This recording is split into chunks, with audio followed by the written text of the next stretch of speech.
अभी बैठे बैठे एक बात ध्यान में आई। लोग भगवान को पाना चाहते हैं, पाने की बात करते हैं, कई तरह की बातें करते हैं। पूजा ऐसे करना है, इतने सारे नियम हैं, कई तरह के नियमों में बांध देते हैं भगवान के लिए।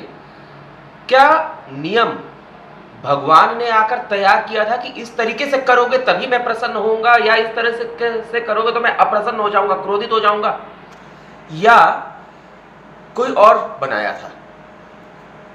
भगवान को, प्रभु को, उनकी कृपा पाने का दो मार्ग बताया जाता है। एक होता है ज्ञान का मार्ग और एक होता है भक्ति का मार्ग। कौन सा मार्ग चुनेंगे आप? ज्ञान और भक्ति। ज्ञान का मार्ग वो है जो नियमों के अनुसार चलो, अगर ऐसा करोगे तो ऐसा होगा, वैसा करोगे तो वैसा हो जाएगा, और थोड़ी भी चूक हो गई तो भगवान क्रोधित हो जाएंगे और जिंदगी भर उस ज्ञान को ढोते ढोते ढोते ढोते चलते रहो।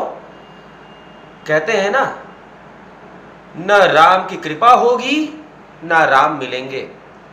ऐसा ज्ञान किस काम का? ज्ञान से अगर आप भगवान को और उनकी कृपा पाने की कोशिश कर रहे हैं तो भूल जाइए कि अहंकार भर गया ज्ञान का और पा लिया हरि को। संभव नहीं है। भक्ति का मार्ग ही एक ऐसा मार्ग है जिसमें भूल चूक की तो कोई गुंजाइश ही नहीं है। भगवान ने कभी नहीं कहा कि तुम ऐसा कर दोगे तो ऐसा हो जाएगा। भगवान ने हमेशा ये कहा, ये चाहा कि भक्ति करे हृदय से, सच्चे हृदय से, निश्चल और निष्कपट हृदय से, तो भगवान प्रसन्न होंगे।